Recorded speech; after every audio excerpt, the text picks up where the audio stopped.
My name is Stephanie Taylor Silva.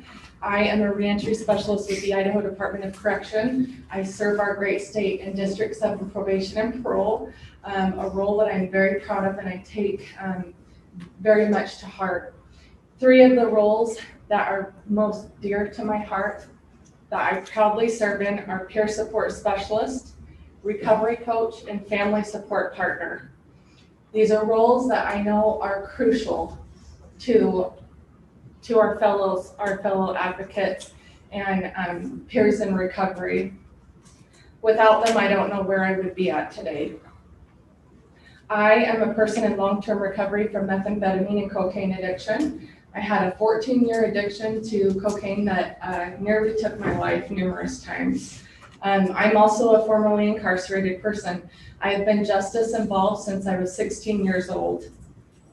While many people were coming out of my graduating class at Skyline High School with dreams of going off to college or entering the military, I was on my way into an Idaho correctional institution with 2 felony drug trafficking charges.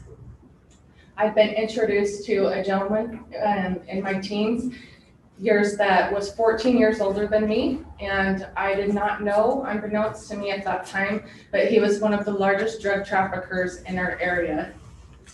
I soon became a victim of human trafficking under him, and would later find myself to a point where I was kidnapped by him and his friends, taken to California where I was gang raped, stabbed, and placed into a medically induced coma.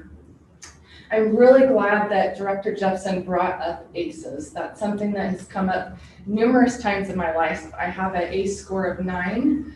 I'm a survivor of childhood abuse, childhood sexual abuse, sexual assault on top of this thyroid cancer. So I'm very lucky to be alive. I'm very lucky to be where I'm at today. I struggle with a traumatic brain injury that caused numerous problems throughout my life. I managed to get into college when I got out of prison and struggled my way through there. Unbeknownst to me at that time, it was actually, I had been introduced to Region 7 Behavioral Health and Miss Lisa Kohler. If you don't know her, she's absolutely wonderful. She worked at Region 7 Behavioral Health at that time, and that's the first time I had been introduced to a peer support specialist, but I didn't know what role that she played. But I will never forget the role that she played in my life. Lisa, you had a profound impact in my life, so thank you. You saved me at a time when I could not save myself.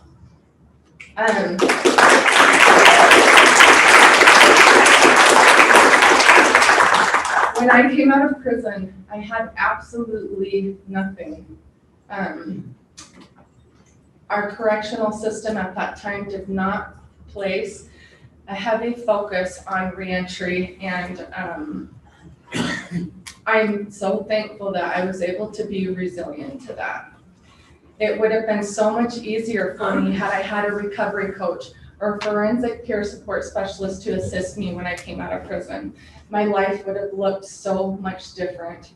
I was homeless when I got out of prison. The only clothing that I had were the prison clothes that I was released in, some shower sandals, a donated pair of jeans, which were way too small at the time, my white prison t-shirt, and a prison ID. I didn't even have I-9 documentation when I came out of prison.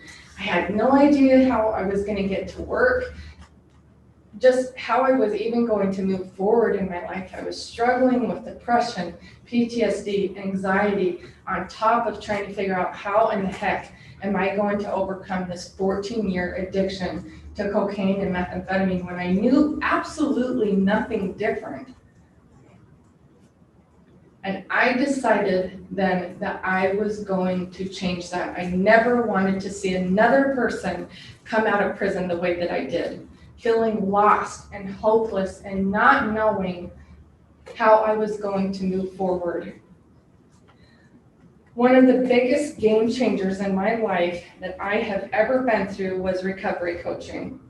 I was in college. I had entered college 2 years after my release from prison, And I was taking a law academy class in Idaho Falls, and my prosecuting attorney, I call him my prosecuting attorney, he actually belongs to the county, but I love him, he's a beloved mentor in my life. He'd come up to me after class and said, Stephanie, you are doing so well.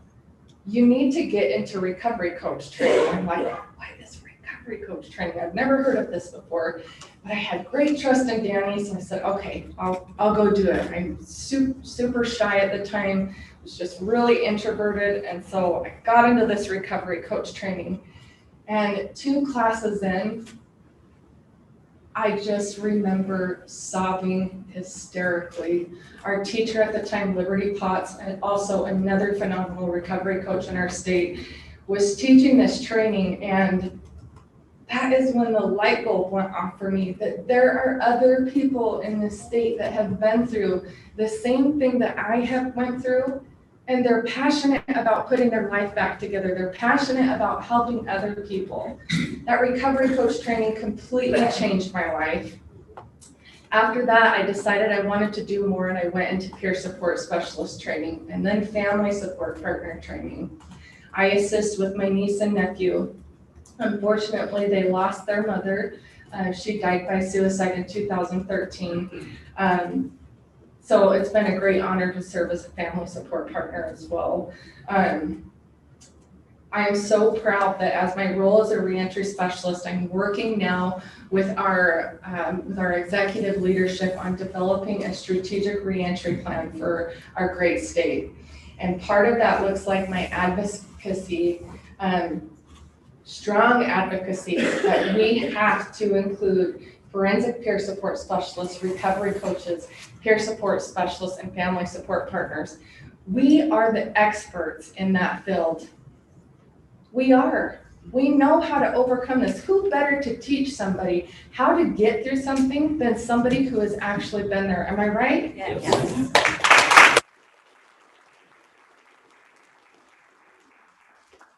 We just developed a new strategic reentry plan for the department. If you have not seen it, I encourage you to go to the department's website and see it.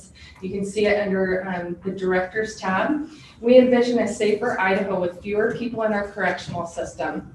Our mission now is to create a model correctional system that provides equitable access to programming and opportunities that reflect community experience, foster connection, and restore victims of crime.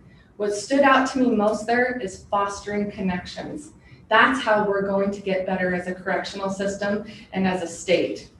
And we are going to do that with recovery coaches, forensic peer support specialists, and peer supports. We are at a pivotal time in our state. We are finally moving forward, and I can say I have never been prouder to be in our great state. We still have a lot of work to do. We must never forget, where we've come from and continue to lift each other up. I am so thankful I've been able to work and I was granted 2 full pardons in both the state of Idaho and Montana. This still does not allow me to pass a background check. We have to change this. We have all got to work together to change this. Justice-involved people, our history cannot be erased, but we sure as heck should work towards making sure that it never prevents us towards helping another person again.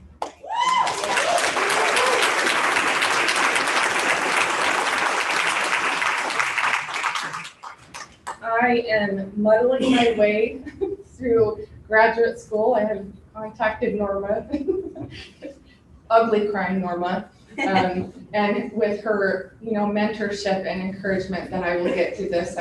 I'll be testing for my LMSW next year and plan to move my way on as a clinician and program manager in the prisons and the Department of Correction. And I guarantee you that my voice will be just as loud for peer supports, recovery coaching, forensic peer support specialists as it is now.